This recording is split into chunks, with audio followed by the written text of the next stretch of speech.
Bonjour tout le monde. Alors aujourd'hui, une nouvelle leçon de science. La semaine dernière, on a découvert ce qu'étaient les chaînes alimentaires. Donc, on a écrit des chaînes alimentaires en utilisant une flèche qui indiquait qui est mangé par, qui est mangé par. Aujourd'hui, on va lire un article de science qu'il va falloir dans un premier temps lire 2 fois silencieusement parce qu'il est compliqué. Lorsque vous l'avez lu 2 fois, en prenant bien le temps de lire toutes les indications sur les mots, le vocabulaire, qu'est-ce que c'est que des laminaires? Ce sont des algues brunes. Qu'est-ce que c'est que le plancton? Que la proie? Et il y a aussi d'autres informations dans le texte. Qu'est-ce que c'est que la surpêche? C'est lorsqu'on pêche trop de poissons. Que veut dire cette raréfaction de la nourriture habituelle des orques? Alors raréfaction, on entend rare. Eh bien, c'est tout simplement que leur nourriture habituelle se fait rare. Donc toutes ces informations-là, il faut bien les lire. Que veut dire pulluler? Que veut dire disloque? Etc. Lorsqu'on a bien fait ça, eh bien pour répondre aux questions, on va d'abord en prendre connaissance. Donc on a d'abord 2 questions qui vont porter sur le premier paragraphe du texte. Où se passe le phénomène présenté et pourquoi les loutres de la mer disparaissent? Donc je me reporte sur le premier paragraphe pour bien le relire et trouver les bonnes informations. Hier, la loutre de mer était chassée avec excès pour sa fourrure. Aujourd'hui, c'est une espèce protégée. Mais depuis quelques années, sur les côtes ouest de l'Alaska, leur nombre s'effondre brutalement. Alors là, on vient de me dire où est-ce que ça se passe. Sur les côtes ouest de l'Alaska. Donc, je reporte ma question. Où se passe ce phénomène en Alaska? Alors, où est l'Alaska? Alors, sur ce planisphère, on a ici l'Europe, où l'on est nous. Eh bien, l'Alaska, fait partie du continent de l'Amérique. En Amérique du Nord, c'est cette partie qui est violette ici. Alors, pourquoi donc, elle est violette de la même manière que les États-Unis sont violets, parce que c'est un État des États-Unis. Donc, je vais vous le montrer en détail ici. Voilà, on retrouve l'Alaska. Et donc, si on reporte bien par rapport aux États-Unis, on voit tous les États ici des États-Unis. Par contre, celui-ci, on dit qu'il n'est pas limitrophe aux autres, c'est-à-dire qu'il n'est pas collé aux autres. Il y a un autre pays entre les deux, qui est le Canada. Mais, toutefois, cette partie fait bien partie de l'Amérique. Des États-Unis. De même que, par exemple, là, il me semble que ça doit être Hawaï, fait partie aussi, est un État des États-Unis et il est en plein Pacifique.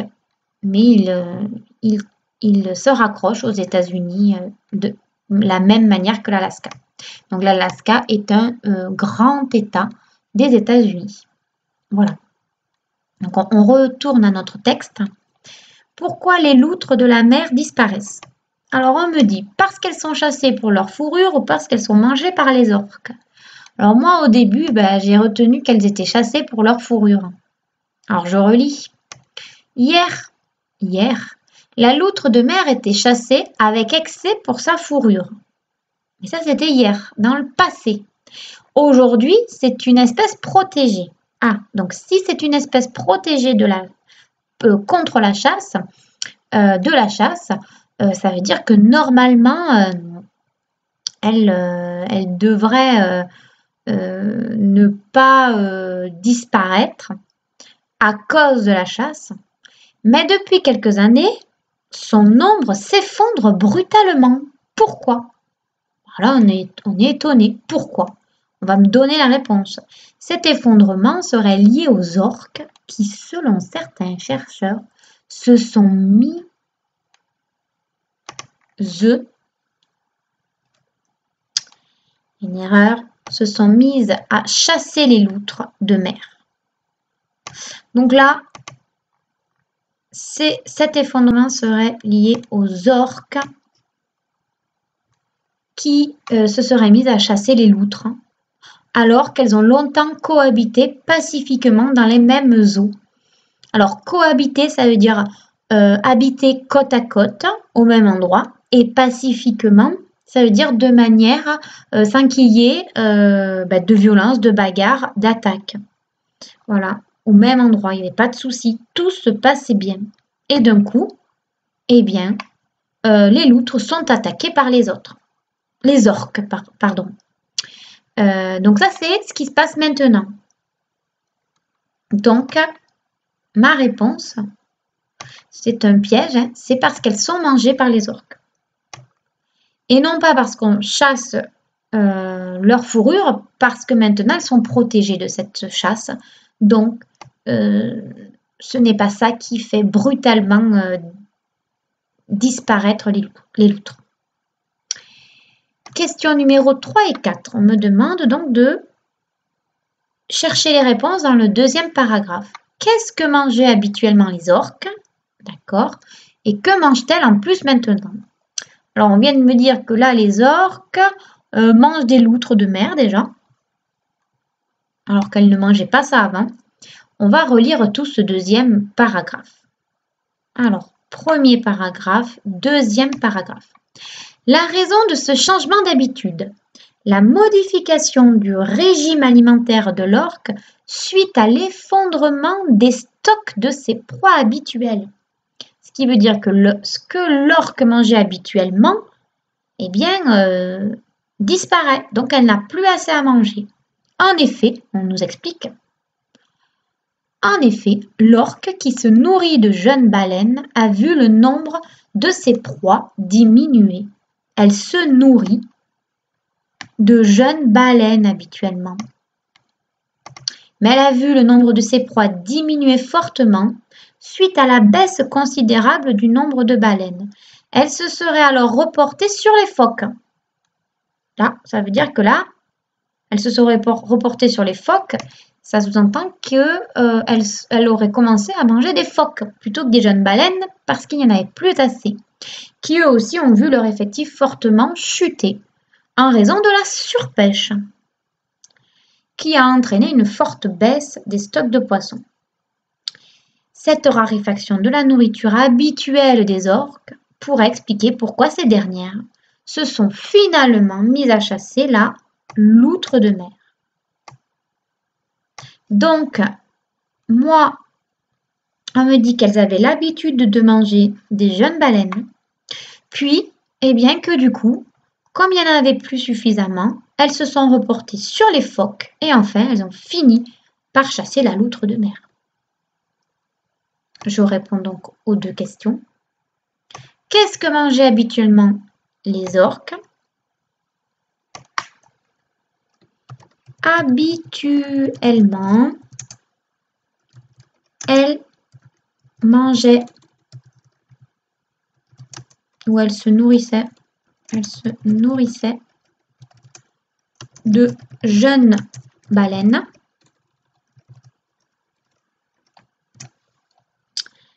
Voilà.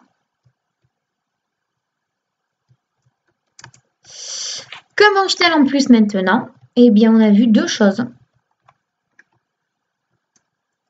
Elles mangent à présent des loutres, mais aussi des phoques. Des loutres et des phoques. Il a fallu trouver autre chose à manger. Voilà. Troisième paragraphe. Le régime alimentaire des loutres. Alors, je vous rappelle, pardon, hein, mais j'aurais pu faire un petit rappel. Là, on nous parle de régime alimentaire des orques et de régime alimentaire des loutres. Je rappelle que le régime alimentaire, c'est ce qu'on a l'habitude de manger. Donc, nous, on avait repéré 3 régimes alimentaires. le régime végétarien, le régime carnivore et le régime omnivore. D'accord? Les végétariens se nourrissent d'aliments d'origine végétale. Les carnivores se nourrissent d'aliments d'origine animale. Et les omnivores se nourrissent à la fois d'aliments d'origine végétale comme d'origine animale. D'accord? Ça, il faut le connaître par cœur. Donc, on passe maintenant au régime alimentaire des loutres et on va, pour ça, relire le 3e paragraphe. Avant de lire le 3e paragraphe, eh bien, je vais m'intéresser à ce qu'on me demande. Que mangent principalement les loutres? Donc maintenant, les loutres qui étaient attaquées par les orques, il faut que je cherche ce qu'elles mangent. Ensuite, pourquoi les oursins sont de plus en plus nombreux? Tiens, les oursins, vous pourrez regarder ce que c'est qu'un oursin. Hein. C'est une sorte de petite bête en boule avec des pics, très longs pics pour se protéger. Et on me parle encore d'oursins. Donc pourquoi ils sont plus nombreux et de quoi les oursins se nourrissent-ils? Et sont-ils en train de faire disparaître? D'accord, donc je cherche ce que mangent les loutres, les oursins et pourquoi les oursins sont nombreux. Allez hop, j'y retourne. 3e paragraphe. Donc, 1, 2, 3. Disparition des loutres. Quelles conséquences? La loutre de mer joue également un rôle important dans la chaîne alimentaire. Elle se nourrit principalement d'oursins. Oh, hop, hop, hop, hop, hop. Je viens d'avoir une réponse ici. La loutre se nourrit principalement d'oursins. Je reporte ma réponse. Que mangent principalement les loutres? Elles se nourrissent principalement d'oursins.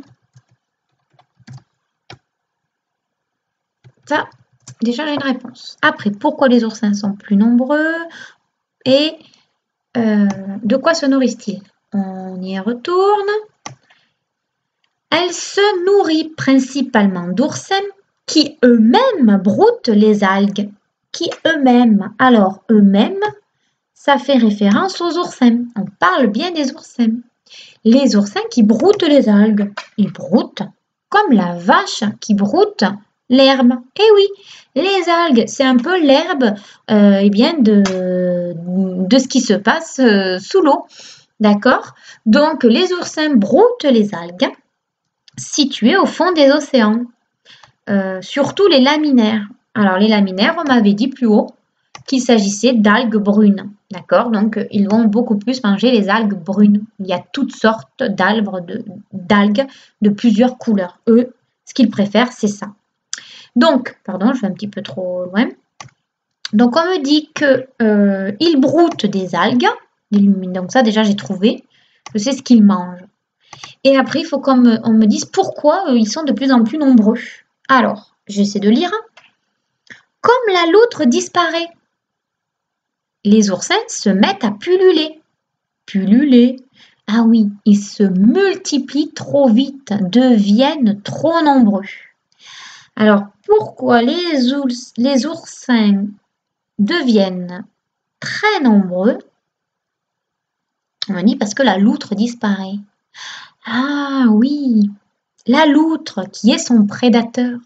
S'il n'y a plus de loutre, très peu de loutres, eh bien, les oursins seront moins mangés. Et s'ils sont moins mangés en quantité, eh bien, eux, ils vont être de plus en plus nombreux puisque personne ne les mangera. Et donc, il y en aura trop par rapport à d'habitude. Voilà pourquoi. Comme la loutre disparaît, c'est une cause. D'ailleurs, on avait déjà travaillé sur ce mot.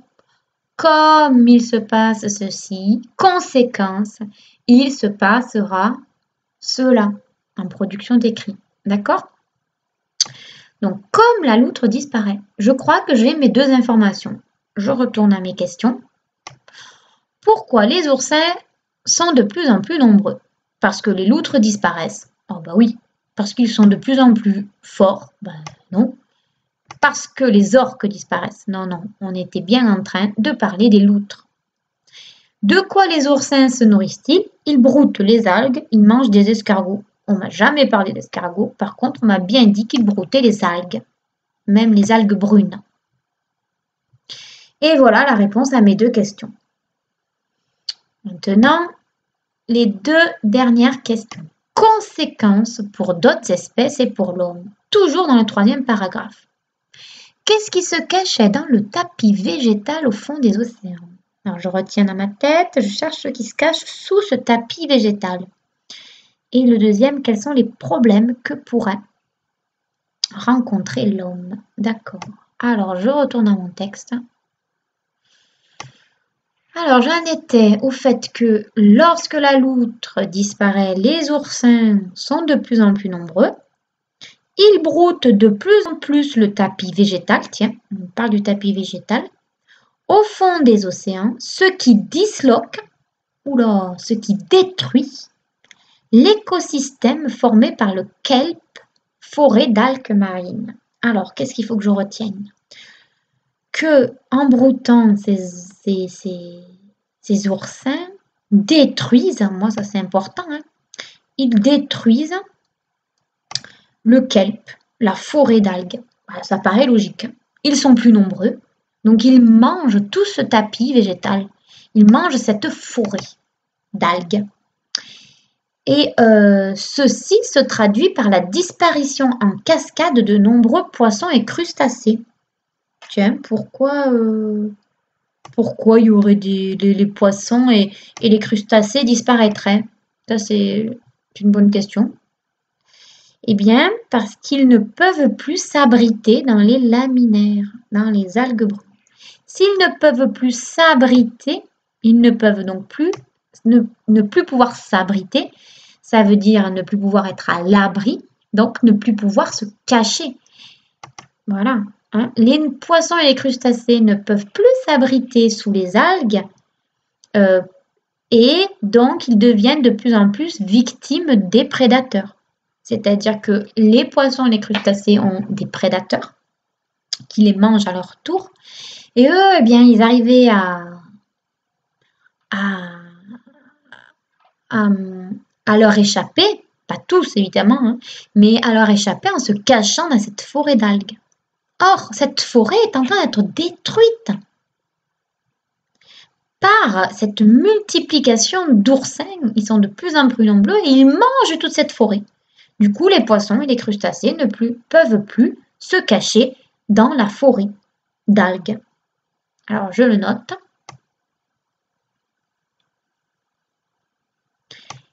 Qu'est-ce qui se cachait dans le tapis végétal au fond des océans? Au fond des océans, les poissons et les crustacés se cachaient dans le tapis végétal. Et quels sont les problèmes donc que l'homme pourrait rencontrer? Alors, quel rapport avec l'homme? Alors, c'est plutôt l'homme avec un grand H parce que c'est l'être humain, c'est pas l'homme et le mari de la femme, hein, c'est pas ça, c'est l'homme, l'être humain, l'espèce humaine. Donc, quels sont les problèmes que pourrait rencontrer l'homme? On ne voit pas le lien avec l'homme pour l'instant. Hein, on nous dit donc que les poissons et les crustacés ne peuvent plus s'abriter. Donc on nous dit que la disparition, donc ça veut dire que les poissons et les crustacés sont en train de disparaître. Quel pourrait être le lien avec l'homme? Alors, dans cette région, cette cascade d'événements modifie tout un environnement et va avoir de nombreuses conséquences, en partie désavantageuses pour la pêche des poissons et des crustacés. Ah, alors la pêche, qui est-ce qui pêche? C'est l'homme. Pourquoi pêche-t-il des poissons et des crustacés?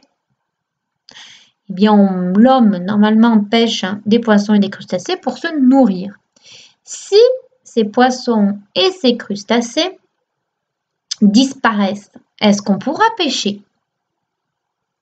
Bien non, pas en quantité suffisante. Et donc, est-ce qu'on pourra se nourrir de poissons et de crustacés? Eh bien non, ou en quantité insuffisante. Voilà le lien avec l'homme. Donc, on écrit les conséquences. Quels sont les problèmes que pourrait rencontrer l'homme? L'homme pourrait avoir des difficultés à pêcher des poissons ou des crustacés et donc des difficultés pour se nourrir. Alors, pour cette séance, on va s'arrêter à ces questions-là. Mais il y a quelque chose qu'on doit retenir pour la séance précédente. C'est que là, on a une conséquence pour l'homme. C'est-à-dire, oula, on pourrait, au moins en tout cas, en ce qui concerne la nourriture que l'on peut obtenir des mers et des océans, on pourrait ne plus en avoir assez. Et tout ça cause au départ d'orques qui n'ont plus assez de nourriture et qui commencent à attaquer les loutres. Alors c'est inquiétant et on ne sait pas forcément pourquoi d'un coup les orques se sont mis à attaquer les loutres. Alors dans votre texte, la réponse elle y est. Mais nous n'allons pas la chercher là de suite. Par contre, à la semaine prochaine, avec toutes les informations qu'on a dans nos questions, on écrira ensemble des chaînes alimentaires et un réseau alimentaire. Et pour terminer, on se focalisera vraiment sur l'origine de cette modification pour revenir au point central. Donc je n'en dis pas plus, la réponse est dans le texte, mais on la verra tranquillement la semaine prochaine. Aujourd'hui, ce qui nous intéressait, c'était de récolter toutes ces informations-là qui vont nous être utiles pour la semaine prochaine. Voilà. Donc, vous pouvez corriger votre travail et je vous dis à la semaine prochaine.